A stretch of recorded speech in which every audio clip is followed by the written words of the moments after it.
So Swiss ball press up, the easiest way to mount the ball is in this position, and we walk our way forward. Now the further I have the Swiss ball down towards my feet, the harder the exercise will be, okay? So you might want to start around the knees while you get used to it.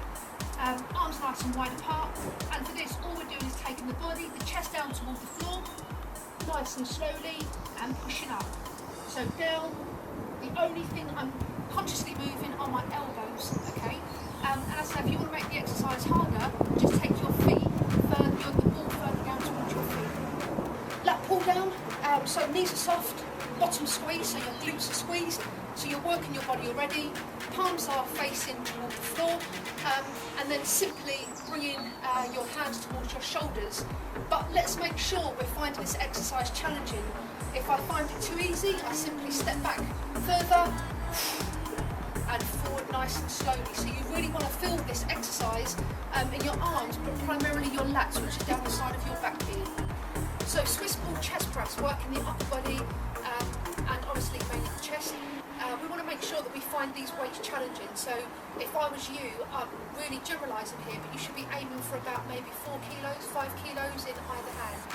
So the easiest way, sit on the Swiss ball and then walk down. So walking down on the Swiss ball, and we want to be, so our shoulders and head are well supported, and we have our hips in line with our shoulders. We don't want our hips scooting down here. So straight away I feel my core working. So elbows are toward the floor, I'm looking up, I feel nice and supported on my head and my neck. My palms are facing away from me, and I simply push up, and as I do, I bring my arms together. Now you'll notice that my arms are coming over my chest, so right in line with my chest, breathing out on the way up, and down, nice and slowly and controlled. So that's a Swiss ball chest press. So a low pull, the resistance band starting low, my knees are bent, my bum's sticking out, and my back is coming closer toward the floor, and I'm simply pulling up. So again, if you're not finding this challenging enough, you need to step further back. I want you to feel every repetition you should be feeling. A low pull. So a Swiss ball dorsal raise is really good for strengthening your lower back. If you're going to be progressing and lifting heavy weights, you need to make sure you've got a nice strong back. So we're going to position ourselves over the Swiss ball. So we want the Swiss ball to be in our lower abs groin area, and my feet are supported on the wall. The further apart I have my feet, the easier the exercise will be.